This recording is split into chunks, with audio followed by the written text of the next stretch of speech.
Sholat cuma 6 rakaat, 2 rakaat 1 salam. Surah yang dibaca sembarang aja.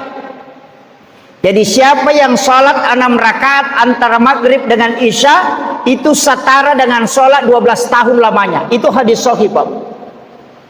Inilah yang disebut dengan sholat sunat awabin. Tapi sholat ini paling bagus dikerjakan di rumah, jangan di masjid. Kalau saya, karena sholat sunat itu afdalnya dikerjakan di rumah.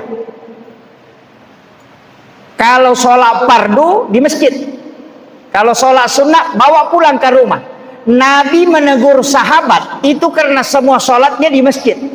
Makanya Rasulullah mengatakan, la taj'al buyutakum maqabira. Jangan kau jadikan rumahmu sebagai kuburan. Nawwiru buyutakum biqiraatil Qur'an wassalah.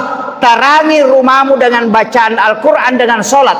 Itu karena para sahabat melaksanakan sholat di masjid. Semua sholatnya, sholat sunat dikerjakan di sana. Bahkan di waktu tahajud dia datang ke masjid.